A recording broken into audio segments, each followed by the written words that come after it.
Cave exploring is a fun and thrilling experience enjoyed by many around the world, seeking adventure and exploration. But as with all natural wonders of this planet, sometimes things don't go as expected. Join me and welcome to Tales from the Den.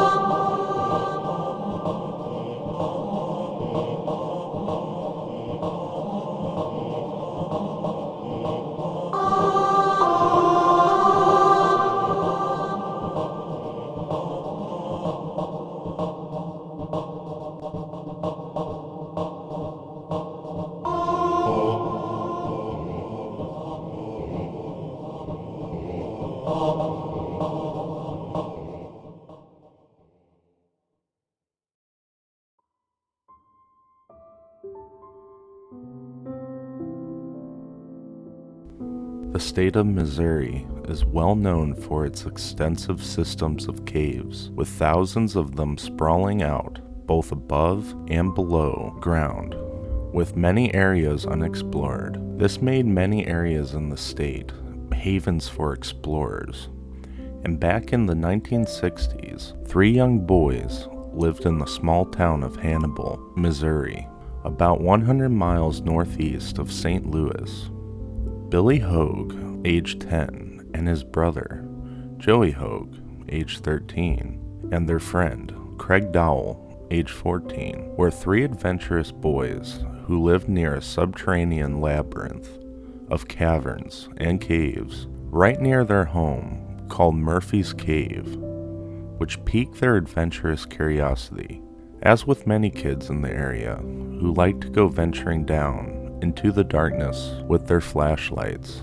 This would be a tragic event, however, that would become a mysterious case that has never been solved.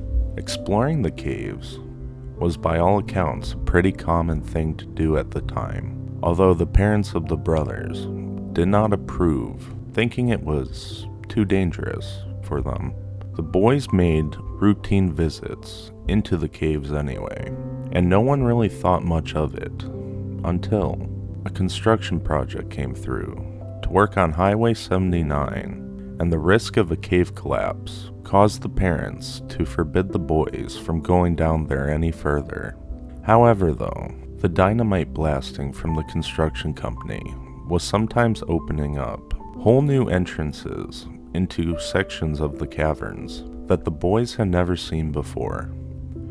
And these new areas to explore, mixed with the forbidden excitement of being told they couldn't, made sure that they continued their cave expeditions, despite warnings from their parents and constantly being chased away by the construction workers. And on May 10th, 1967, the boys' parents were out of the house and in town, and the brothers took this opportunity to pick up their friend and go to the caves. They gathered up shovels and flashlights, and between 4:20 and 5 p.m., the 3 of them were seen on the south side of Hannibal, headed off right towards the caves, along with their equipment and what seemed to be a makeshift homemade ladder.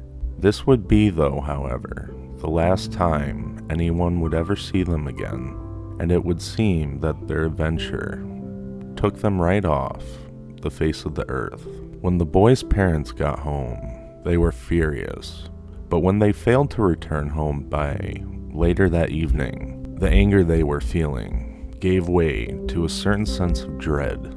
No one had any illusions about where they had gone, and neighbors were saying that they had been seen carrying shovels and a flashlight, which only further cemented what everyone had already knew, that they had gone to explore those caves and had never come back.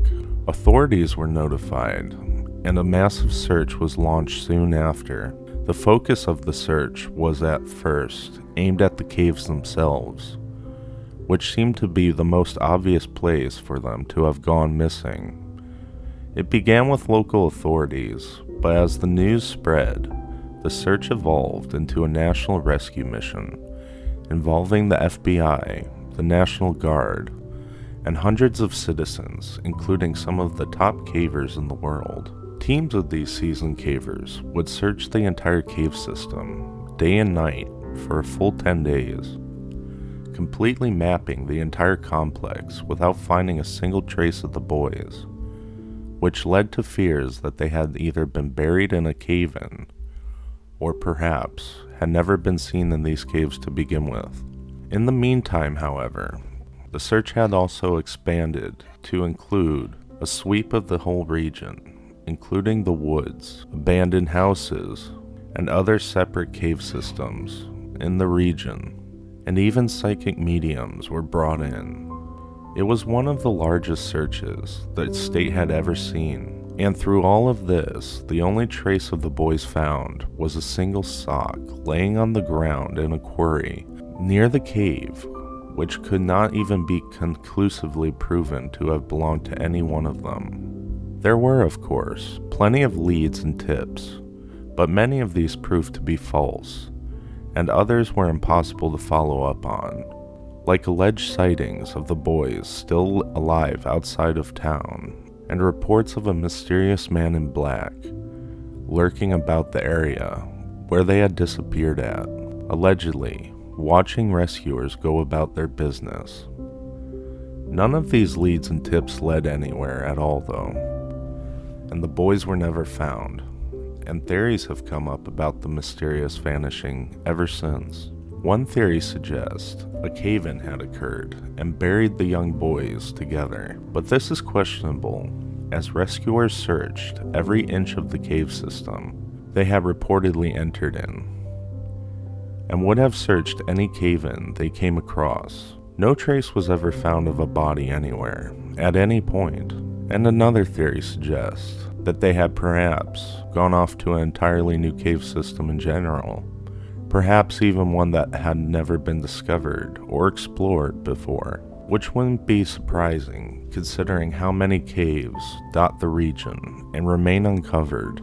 Even up into recent years, new cave systems that have been found have been searched for the boys, but they have found nothing. There is also one other theory that suggests the boys were possibly abducted by the mysterious stranger that was reported to have been seen in the area at the time, but there is no evidence of an abduction either, or who could have done this. It's as though the boys just went out of those caves and vanished into thin air. The official search may have ended long ago, but the memory of the strange disappearance lingers on. There is a memorial plaque dedicated to the memory of the missing boys set up near the caves. These boys went out there, into the dark, and never came back, and there has been no explanation since.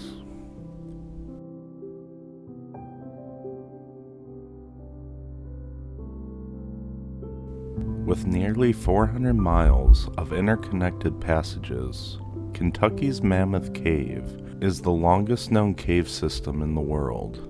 Each year, hundreds of tourists flock to Mammoth Cave to marvel at the cave's stunning formations and massive size. However, legend has it the tourists and guides aren't alone, as a number of ghostly tales surround Mammoth Cave, including one about Floyd Collins, a celebrated explorer who tragically died trying to discover a new entrance to the vast cave system. On January 30th, 1925, a rock in the cave fell on Collins' left leg, pinning him in a small passageway.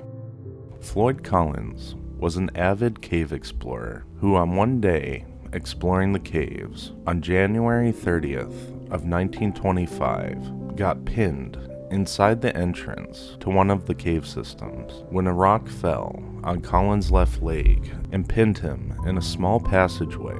Collins' friends later discovered his predicament the following day. and called for rescuers, and when they finally arrived, rescuers spent 2 weeks trying to reach him. The attempt became a media sensation, but unfortunately, Floyd died 3 days before they were able to reach the passageway in which he was trapped. Unable to remove the rock, rescuers left Floyd's body in the cave and sealed off the shaft leading to his body.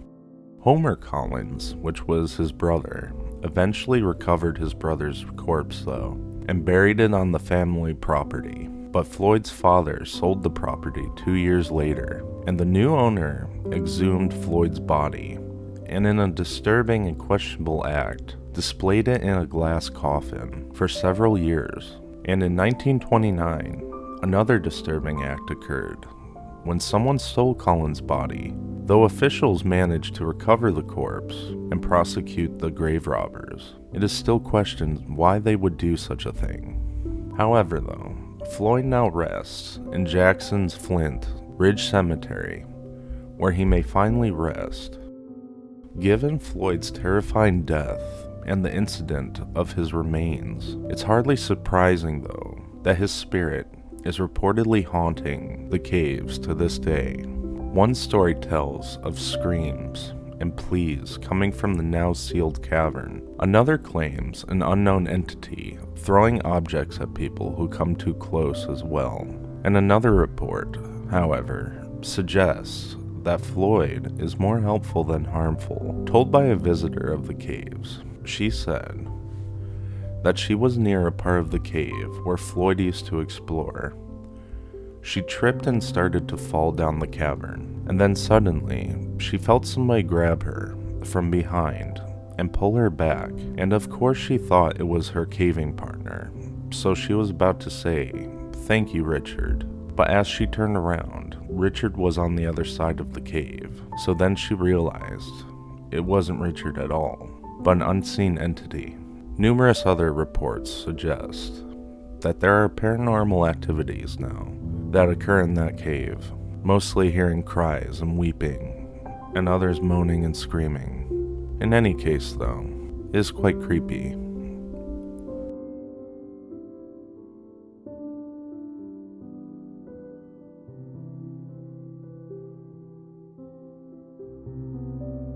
Putty Cave in Utah. The cave, first explored in 1960, is currently owned by the Utah School and Institutional Trust Lands Administration. The name is believed to relate to the soft brown putty-like texture of clay found in many of its tunnels. It contains 1,400 square feet of chutes and tunnels, and prior to closure had been accessible via a narrow surface hole. Before 2009, this cave had 4 separate rescues of cavers and Boy Scouts who had become stuck inside the cave's tight and twisted turns. In 2006, an effort was put forth to study and severely limit the number of visitors allowed inside the cave for safety reasons. It was estimated the cave was receiving over 5,000 visitors per year, with many visitors often entering the cave late at night and failing to take proper safety precautions. The cave's popularity had caused an excessive amount of smoothing of the rock inside the cave to the point it was predicted a fatality would occur in one of the caves. The cave's more prominent feature is a 45-degree room called the Big Slide. On May 24th, 2006, a gate was installed, and the cave was temporarily closed, and later in early 2009, proper management was established, and an application process was developed to ensure safety precautions were being met by anyone visiting the cave. And on May 18th, 2009, the cave was reopened to the public. A man named John Edward Jones died in the cave after being trapped inside for 24 hours. The date was November 24th, 2009, and while exploring with his brother, Jones mistook a narrow tunnel for a similar tight birth canal passageway. and he unfortunately became stuck upside down in an area measuring only 10 inches by 18 inches around and 400 feet from the cave's entrance. Jones was held in place, unable to move without causing serious harm due to the bends of his body that was placed in the passageway. A large team of rescue workers came to his assistance, but were unable to retrieve Jones using a rope and pulley system after a failed extraction attempt to get him unstuck. Jones unfortunately suffered cardiac arrest due to the strain placed on his body over several hours by his inverted compressed position. Rescuers concluded that it would be too dangerous to attempt to retrieve his body, and the landowner and Jones's family came to an arrangement that the cave would be permanently closed, with the body sealed inside as a memorial to Jones, and explosives were used to collapse the ceiling to close the body inside, and the entrance hole was filled with concrete to prevent further access and to give him a permanent grave. Cave exploring is quite a dangerous activity and should only be done using proper safety precautions and proper knowledge. It can be a fun and thrilling experience, but quite dangerous as well. And if one is not careful, you too may be lost in the dark. Thanks for watching. Until next time.